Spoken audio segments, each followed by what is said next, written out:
It was the kind of winter morning that belongs in a postcard, silent, wide open, and impossibly white. On February 1 Street, 1959, the Ural Mountains of Russia looked peaceful, almost serene, as though they had never known violence. The wind whispered through untouched snowfields, stroking the tops of pine trees dusted with glittering frost. For most people, this was a place to avoid. But for 9 young hikers, students and recent graduates of the Ural Polytechnic Institute, this was freedom. This was adventure. They were led by Igor Dyatlov, a 23-year-old engineering student known for his discipline, his meticulous planning, and his calm under pressure. His friends admired him. Many trusted him more than they trusted themselves. And so, on this quiet morning, as they climbed steadily toward the mountain, then known to the local Mansi people as Kholat Syakhl, Dead Mountain, there was no sense of danger, no omen, nothing that suggested these hikers were approaching one of the most perplexing disaster sites in modern history. Inside their canvas tent, morale was high. Laughter echoed between the fabric walls. They joked about how the temperature was dropping to levels only the most resilient hikers could tolerate. Outside, the sky stretched wide, so clear, so open, so deceptively safe. In the distance stood a ridge, white and unbroken. To them, this was simply another winter trek, another test of their endurance and friendship. They photographed each other smiling, building makeshift skis, adjusting backpacks. They were strong, experienced, and determined. They expected cold. They expected hardship. But what they did not expect was that within hours, the peaceful snowfields around them would become the scene of one of the most disturbing, unexplained disasters in survival history, one that would leave investigators scrambling for answers, families demanding truth, and researchers puzzled for decades. Because on this mountain, something went terribly, irreversibly wrong. At first glance, the Dyatlov group was the picture of competence. Each hiker held a Grade 2 certification and was training for the highest level of Soviet hiking mastery. They'd planned everything: food rations, medical kits, diaries, navigation tools. They even followed strict route documentation protocols required by the Soviet Sports Committee. But routine can be its own trap. The group's itinerary required them to reach a remote checkpoint after completing their ascent of Kholat Syakhl. If they were late even by a week, no one would worry. Delays were normal, and that, right there, was the flaw. The entire oversight system relied on trust that highly skilled hikers would eventually emerge from the snow and report in. There were no scheduled radio check-ins, no intermediate search triggers, no weather-based contingency plans. In other words, if something went wrong, no one would know for days. And something else was brewing. As the hikers approached the mountain, bitter wind began sweeping across the ridge. Temperatures plunged, visibility narrowed. The trail became harder to follow. They were forced to deviate from their intended path, slowly drifting west, toward the exposed slopes of Kholat Syakhl. Dyatlov, determined and confident, made a decision: they would camp right there, on the open mountainside. Not in the forest below, where the trees offered some protection. Not in the valley, where winds softened. Here, on the bare slope.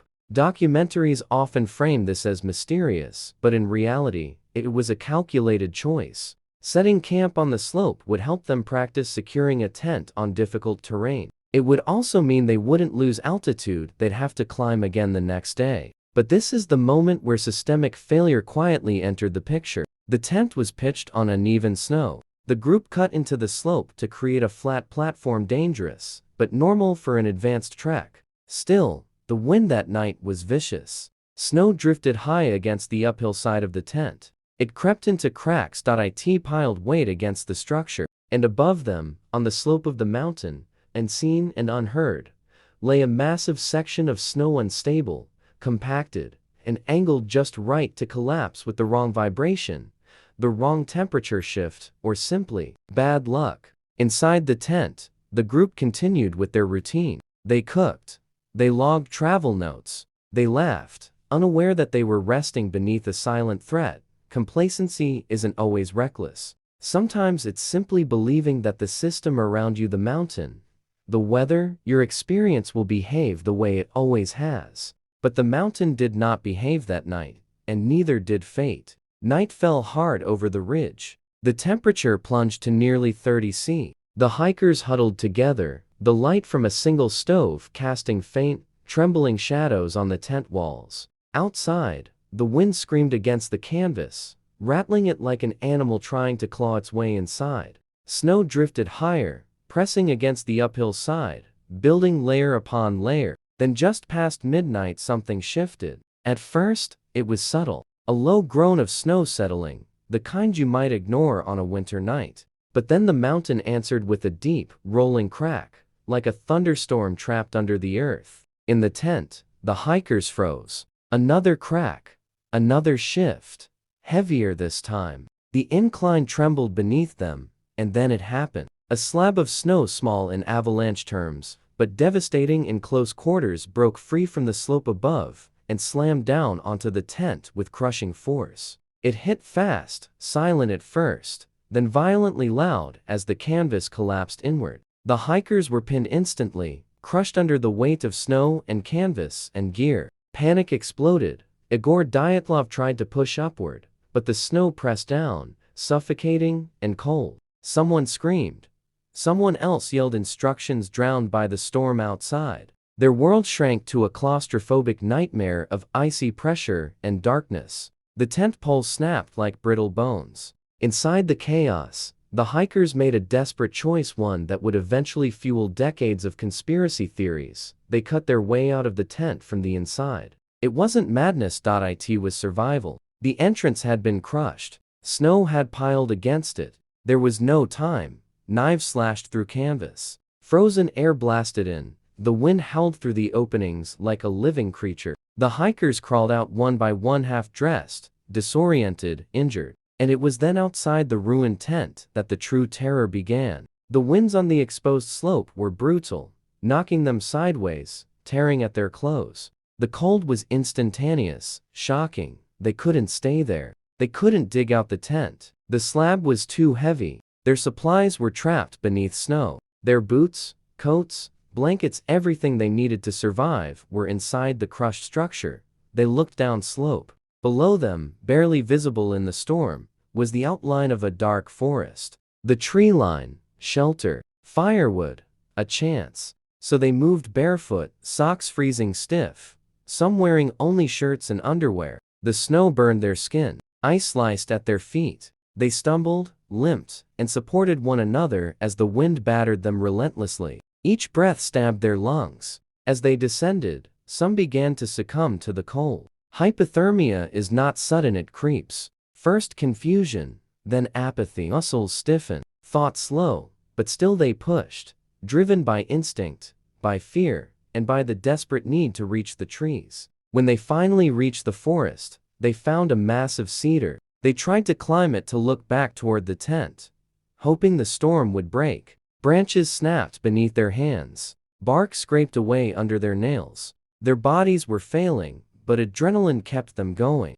Then, huddled beneath the cedar, they started a fire. It was small, flickering, fragile, but it was enough to give them a fighting chance, or so they hoped. Behind them, the mountain was silent again. The snow had settled, the storm continued. And on that slope, their tent crushed, torn, lifeless, waited to be discovered weeks later by search teams who would never be able to unhear the unanswered questions that hung in the frozen air. What had driven 9 experienced hikers to flee barefoot into the night? What had terrified them so deeply they abandoned all survival logic? Tonight, in the dark of the Dyatlov Pass, those answers were unfolding. Second by second, heartbeat by heartbeat. At the cedar tree, survival turned into a cruel race against the cold. The hikers were exhausted, their limbs numb, their breathing ragged. But they fought to gather branches, fought to keep the fire alive, fought to stay awake,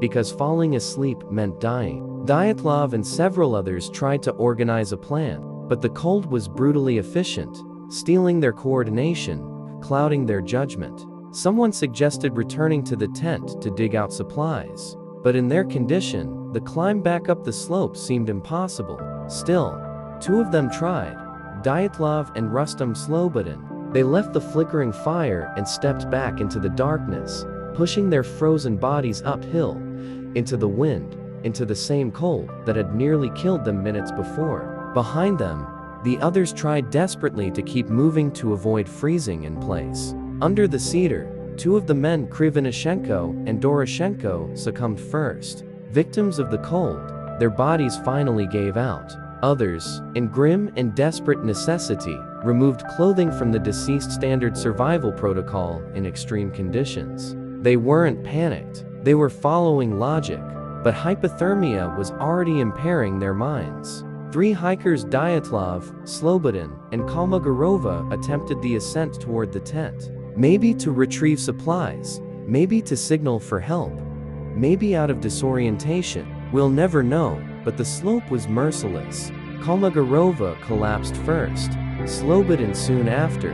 Dyatlov made it the farthest, collapsing within sight of the tent he had so carefully chosen that afternoon. Back in the forest, the remaining 4 hikers, Dubinina, Zolotaryov, Thibaut Brignol, and Kolovatov, decided to try another strategy. They moved deeper into the woods. They needed better shelter, something more insulated. They began constructing a makeshift den, a snow shelter, carved into the natural dip of the forest floor. It was the best decision they could have made. They gathered branches and fir boughs, stacking them into a mattress-like layer. Their hands were numb, their clothes were damp, but they worked through the agony, driven by survival instinct. And for a moment, just a moment, they created a place where they might live through the night. But cold is relentless. As they worked, they suffered injuries.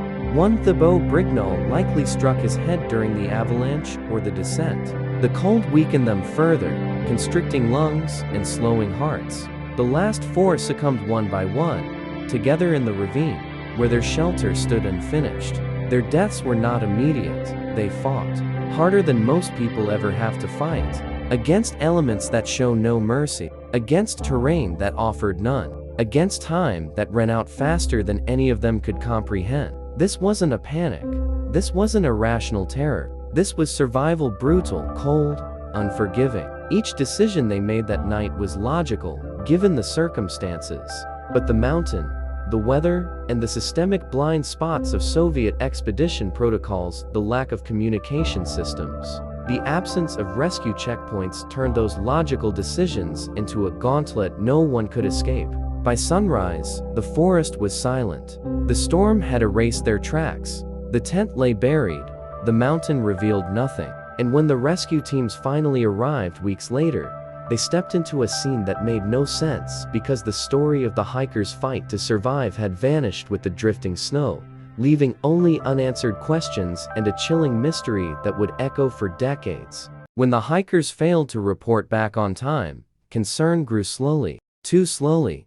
Days passed before search teams were deployed. Weather conditions delayed them further. And when the first team finally reached Kholat-Syakhl, the scene they encountered was eerie and disturbing. The tent was half buried, slashed open from the inside. Their belongings, boots, coats, food were still neatly arranged, as if the hikers had planned to return. But the footprints leading away told a different story. Barefoot impressions, stockinged feet, chaotic paths. Investigators were baffled. As bodies were discovered, the confusion deepened. Some died of hypothermia expected in such conditions. Others had severe injuries, crushed ribs, fractured skulls, trauma consistent with impact, not violence. Yet there were no signs of struggle, no external wounds consistent with a fight, no evidence of another group present. Initial Soviet reports blamed a compelling natural force, a vague conclusion that fueled speculation rather than settled it.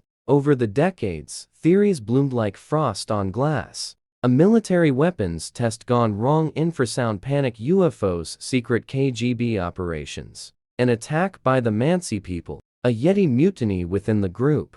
But none fit all the facts. Then came the modern reinvestigation. In 2019, Russian authorities reopened the case. Their conclusion echoed what new research had been pointing toward: a small slab avalanche, triggered by the group's tent cut into the slope, combined with rare local wind patterns that funneled snow into unstable formations. The avalanche crushed the tent, injured some hikers, and forced the group to evacuate into extreme cold. They couldn't survive. Everything else, the injuries, the locations of their bodies, matched with known avalanche survival behaviors and hypothermia patterns. But the real lesson wasn't just what happened. It was why it became a disaster. The Dyatlov Pass tragedy exposed systemic failures. Lack of communication equipment. Hikers had no radios because regulations didn't require them. Loose rescue protocols. Delays of a week or more were normal. Early intervention that might save lives elsewhere was never planned for here.